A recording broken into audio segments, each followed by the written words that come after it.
plus de 20 000 km de la métropole, le cœur de veau, situé au large de la côte ouest calédonienne, bat pour une espèce rare et unique en son genre, la crevette Opsiblou.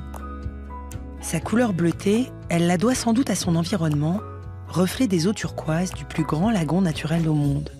C'est juste extraordinaire de se dire qu'il y a une variété d'un produit qui vit dans une région, en Nouvelle-Calédonie, et qui va nous donner par ses eaux, par sa nourriture, un produit exceptionnel. Déjà visuellement, il est tellement joli, et gustativement, c'est un vrai plaisir. On a un produit de qualité. Sa texture, incomparable, douce, presque sucrée et ferme en bouche, laisse une multitude de possibilités pour les fins connaisseurs. Et surtout, bien sûr, ne pas la matraquer par une cuisson.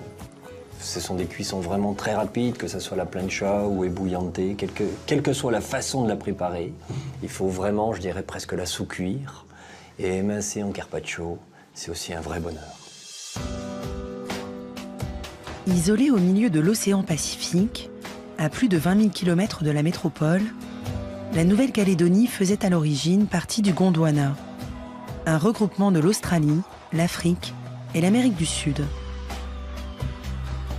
En se séparant de ces terres, il y a 180 millions d'années, elle emporte avec elle un condensé de cette riche biodiversité. Surnommée l'île Lézard, l'archipel s'étend aujourd'hui sur 800 km. L'exceptionnel lagon qui l'entoure est ceinturé par une barrière de corail. Des récifs inscrits aujourd'hui au patrimoine mondial de l'UNESCO.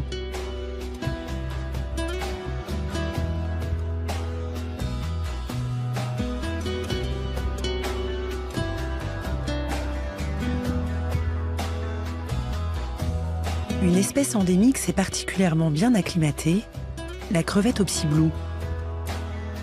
À une centaine de kilomètres au nord de Nouméa, le village de la Foa. Ici, la terre et la mer travaillent à l'unisson. Édouard Klotz y a posé ses valises il y a 30 ans pour y élever la Belle Bleue.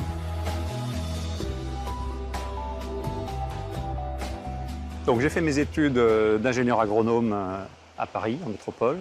Ensuite, j'étais intéressé par les élevages en milieu marin. Donc j'ai commencé par faire 18 mois de travaux pratiques et d'élevage de saumon du côté de Cherbourg.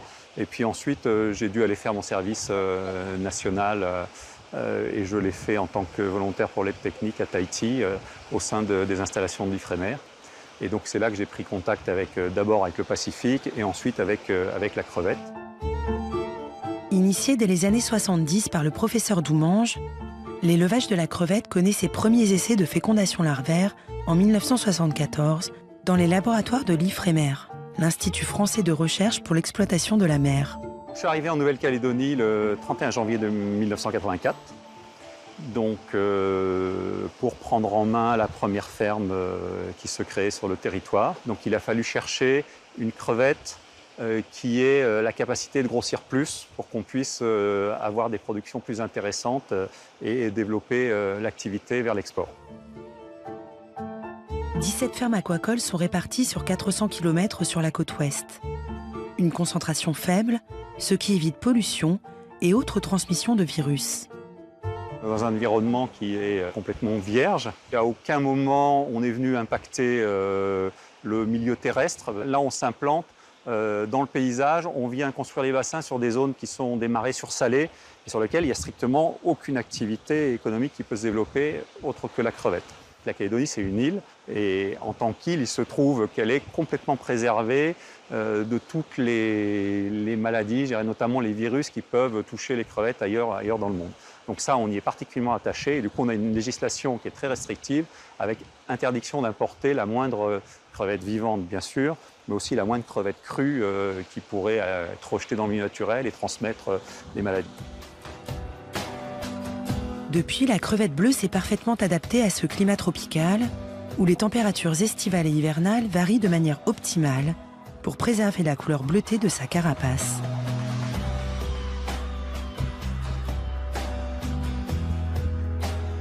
Depuis Paris, Dominique Maury, l'un des premiers à l'avoir importé, ainsi que le chef étoilé Guy Martin, échangent leurs connaissances autour de ce produit.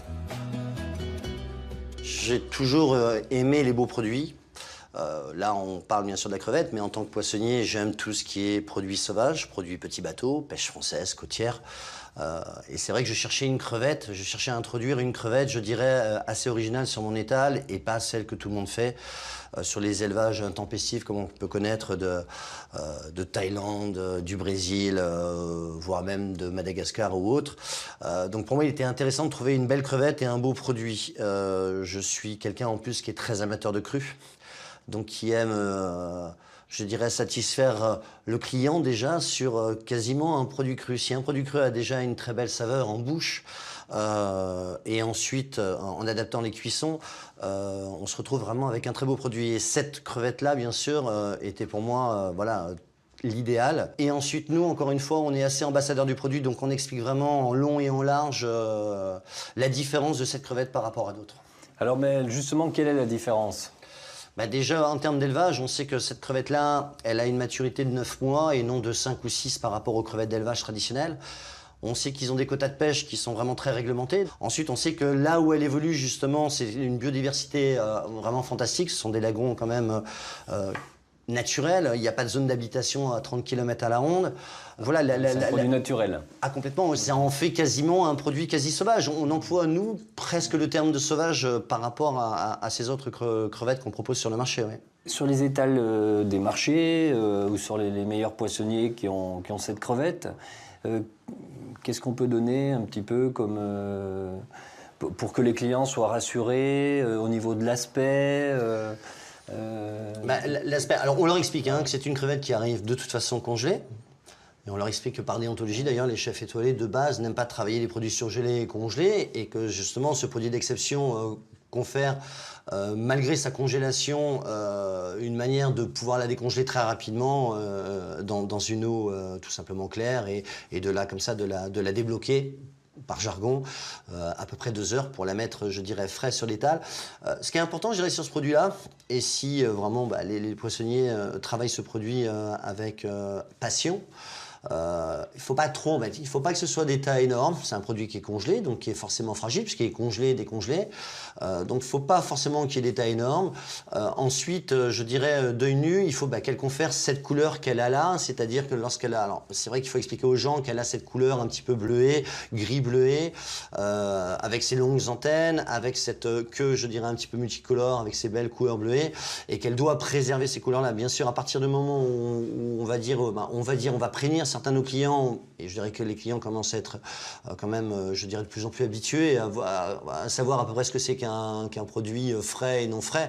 C'est-à-dire qu'à partir du moment où le client va avoir un produit qui va être de couleur passée, à tendance sèche, avec des aspects un peu noirâtres au niveau de la tête, un corps qui se détache, voilà, ça, ce seront des signes pour le client vraiment de se dire que voilà, la crevette... Normalement, elle ne devrait pas être sur les étals, celle-ci, on est d'accord. Normalement. Normalement. Donc, c'est la fraîcheur, oui, la fraîcheur apparente, qu'elle sent bon, les antennes qui sont signes de fraîcheur, de qualité. Complètement, oui, complètement. Ces longues antennes. Et cette tête, c'est vrai qu'une crevette, qu'elle soit cuite ou crue, de toute façon, voilà, elle doit toujours être bien attenant à son corps. À partir du moment où on a une tête un petit peu ramollo et un petit peu détachée, c'est qu'elle a minimum 48 heures, qu'elle a pris un coup de chaud et qu'en théorie, voilà, elle ne devrait plus être sur l'étal, en tout cas en crue. Originaire de la côte pacifique du Mexique, l'élevage de la crevette Opsy Blue est unique au monde et les Calédoniens sont les seuls à préserver ce savoir-faire. Depuis 30 ans, Édouard Klotz veille à leur bonne évolution et aujourd'hui il se réjouit du résultat. Elle a une belle queue bleue, d'où son nom crevette bleue du Pacifique ou Opsy Blue. Elle a un aspect aussi particulier, elle a un rostre, là, vous voyez le rostre, qui est très pointu. Et ça plaît beaucoup aux Japonais. Et elle a surtout, ce qui plaît beaucoup aux Japonais aussi sur l'aspect extérieur, des antennes qui sont très très longues. Donc pour les Japonais, ils appellent ça la Tenshi no Ebi, c'est-à-dire la crevette ange. Et pour eux, c'est un signe de sagesse d'avoir des grands trucs comme ça. Donc ça leur plaît beaucoup.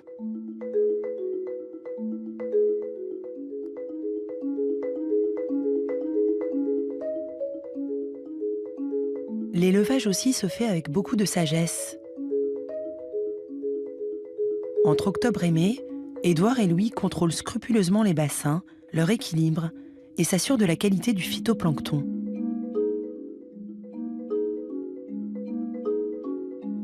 qui y contribue, c'est la qualité de l'eau qu'on pompe, hein, parce qu'on pompe de l'eau du lagon qui est d'excellente qualité.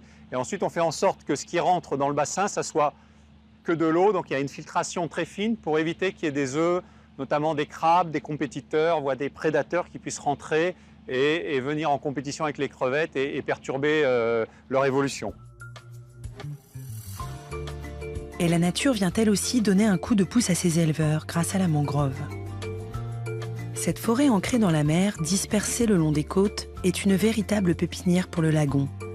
Bouclier naturel, elle protège la barrière de corail et fournit aux espèces côtières les produits protéinés nécessaires. Les crevettes d'Édouard en bénéficient et ils complètent avec d'autres nutriments.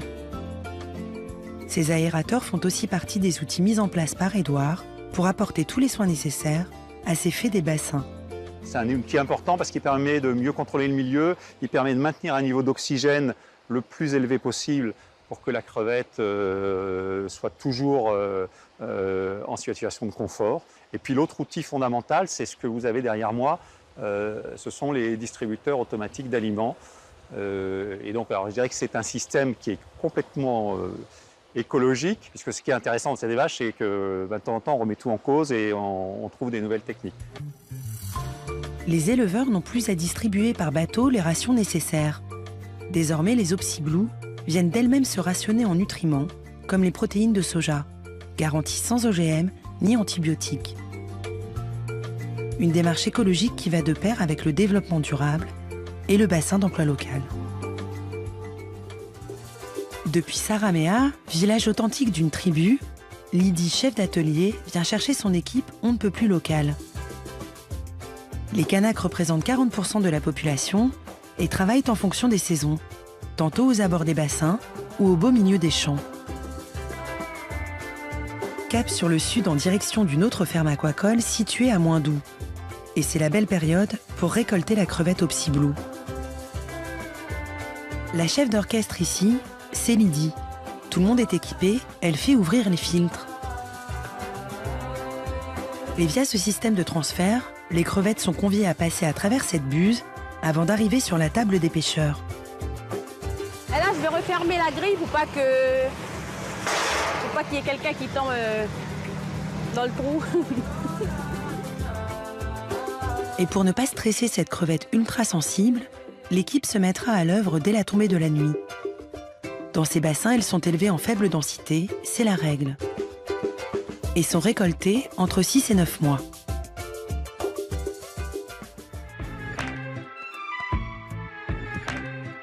Alors, une fois qu'on a ouvert les bacs, les filtres et les planches, les crevettes, elles passent dans une vis. La vis, c'est l'appareil qui les sert à remonter sur la table.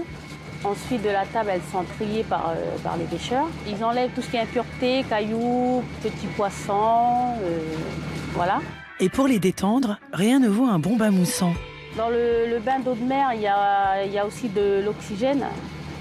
C'est un bullage, ça va permettre aux crevettes de déstresser avec l'eau salée et le bullage. Pendant encore de longues heures, l'équipe de Lydie devra maintenir la cadence, mais dans une bonne ambiance. On essaye de travailler avec le sourire, surtout parce que des fois la pêche elle est longue et on essaye de ne pas trop s'endormir surtout. La dernière étape de mon travail, c'est le beans. Donc les crevettes, dès qu'elles sortent du bac d'eau de mer, ils sont versés à l'intérieur du beans. C'est la grosse glacière avec le produit et la glace qui sert à les conserver jusqu'à l'usine. Les 8 tonnes pêchées ce jour seront traitées en quelques heures et envoyées à 2 heures de route au sein même de l'usine de transformation de Koné.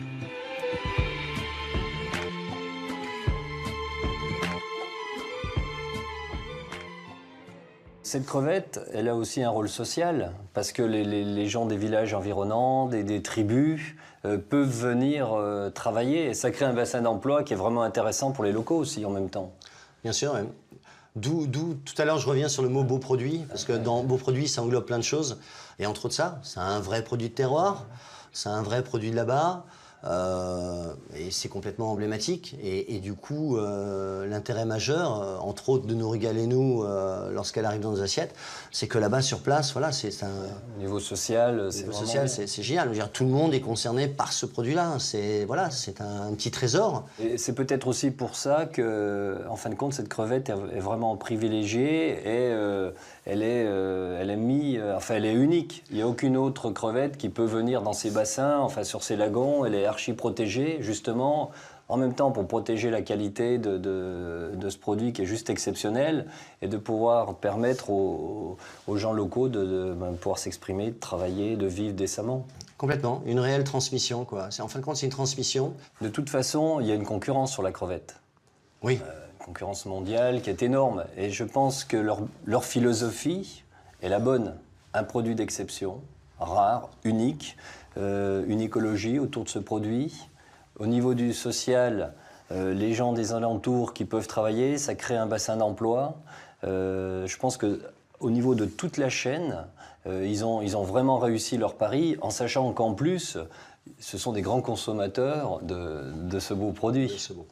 C'est quand même un produit, je crois, qui est quand même mis en place depuis une trentaine d'années, qui est sur le marché depuis 2009, qui a été donc réglementé. Eux-mêmes se sont dit qu'on en ferait un produit d'exception avec une pêche durable, donc avec des quotas de pêche, de manière à faire perdurer ce produit-là, parce que justement, le but, c'est d'en rendre un produit d'exception, mais pas un produit d'exception éphémère. Donc voilà, c'est encore une fois, bravo à ces gens-là et bravo à ce produit. En 1998, l'accord de Nouméa est signé. Plusieurs aides gouvernementales sont allouées à la province Nord afin d'équilibrer et renforcer l'économie de cette région, bien moins développée que celle du Sud ou encore des îles Loyauté. Pour ces raisons, il y a un peu plus de 10 ans, la principale usine de crevettes au Psy Blue a ouvert ses portes ici à Koné. Emmanuel Guyenne, responsable qualité de la filière, place l'engagement humain et social au cœur de cette activité économique. Pour développer le nord de la Calédonie, on a donc implanté l'usine qui existait dans le sud, dans le nord, on l'a déplacée pour faire travailler les personnes des tribus. Et ce sont essentiellement les mamans des tribus qui viennent travailler une partie de l'année. Il faut savoir que c'est un travail saisonnier qui alterne avec la saison de l'igname. Les 8 tonnes de crevettes récoltées la veille au soir sont arrivées ce matin à l'aube. Les petites mains agiles participent donc à leur conditionnement afin de répondre précisément à la demande des clients. Le Japon, l'Europe et les États-Unis se partagent un peu plus de 80% de la production. Et pour les satisfaire, l'usine a mis en place un système ingénieux. Donc les crevettes sont pesées. Chaque calibre en fait correspond à un poids. Si le tapis de la peseuse automatique reconnaît tel poids, elle oriente la crevette directement avec des flippers.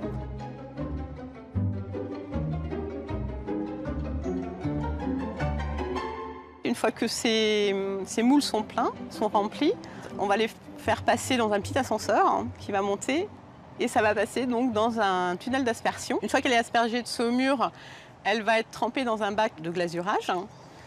Donc c'est de l'eau, tout simplement, qui va donner une belle couleur en fait à notre crevette avant de passer dans le tunnel de surgélation pour éviter que la glace ne casse la crevette ou l'abîme. Donc, elle passe le tunnel de surgélation, elle descend très très vite en température. Et quand elle sort du tunnel de surgélation, qui n'est pas bien long, elle va arriver à une température de moins 18 degrés à cœur. Les plus gros et les plus beaux calibres seront expédiés au pays du soleil levant, qui les apprécie crus, pour leur esthétique bleutée, ainsi que pour leur saveur noissetée. Le Japon est le client le plus important de cette filière, et on dirait que l'usine a tous les arguments pour le séduire. Il n'existe ni criée, ni aucune institution officielle qui détermine le prix de cette crevette haut de gamme. Seuls ceux qui l'élèvent et l'exportent en connaissent la véritable valeur. Malgré les contraintes de production, pas question d'augmenter les prix. Avec 1800 tonnes de crevettes au Psy Blue récoltées en moyenne par an, la production reste minime à l'échelle internationale, dépassant à peine 1%.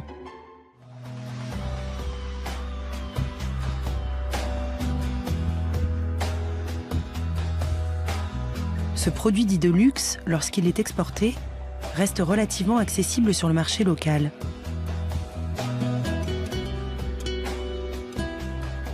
« 10% de la production annuelle se retrouve en partie ici, au marché de Nouméa. Eric est marailleur, il la commercialise depuis 1999 et se fournit auprès d'une ferme aquacole située à La Foa. C'est un produit complètement local en fait, et des produits nulle part ailleurs dans le monde. La crevette a un franc succès sur le territoire, de par sa qualité, d'une part, et les gens sont très friands parce qu'elle reste à un prix très abordable. Ça tourne de l'ordre de, on va dire, 1350 francs à 1950 francs le kilo. Autrement dit, de 13 à 19 € le kilo selon les calibres. Mais il faut se lever de bonne heure pour acheter cette gourmandise calédonienne si convoitée.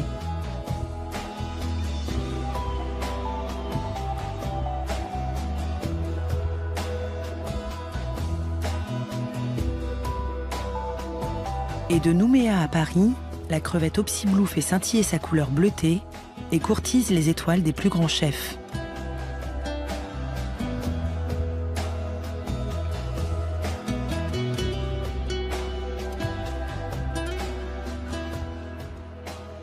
Dominique, je vous ai préparé ces belles crevettes Opsiblou avec du chou patchoy.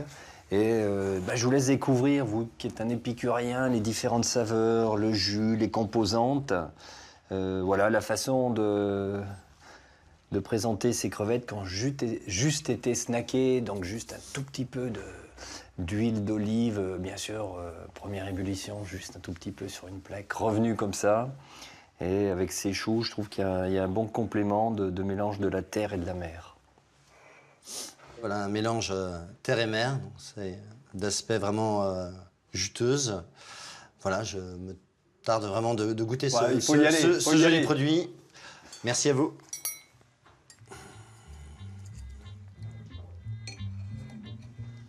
Donc c'est du chou. Le chou chinois, le patchoy, c'est le chou chinois qui est très très bon pour la santé.